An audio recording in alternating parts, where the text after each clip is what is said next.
আমরা জেনেছি যে আমাদের এক জুলাই যোদ্ধা নিহত হয়েছেন। আমরা জানি না, সেটা বলা হচ্ছে যে আত্মহত্যা করেছে, কিন্তু আমাদের যে জুলাই যোদ্ধা ছিল রুমি, ও মূলত প্রচন্ড রকমের সাহসী এবং ওদের মতো যোদ্ধারা আত্মহত্যা করার মতো যোদ্ধা না।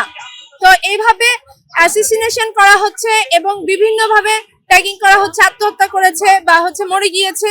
যেভাবে খুনি হাসিনা যখন আয়না ঘর চালু করেছিল, তখন আমরা প্রায় সময় দেখতাম নদী, নালা, খাল, বিলে, রেলে লাশ পড়ে আছে, তখন এগুলোকে নিছক বিচ্ছিন্ন ঘটনা, দুর্ঘটনা বলে চালিয়ে দেওয়া হতো। তো এখনো বাংলাদেশে সেই প্রক্রিয়া অব্যাহত রয়েছে। শুধু আমরা আমাদের লড়াইটাকে জারি রাখতে চাইছি আমাদের জুলাইকে বাঁচিয়ে রাখার জন্য, কারণ এই জুলাই আমাদের সন্তান।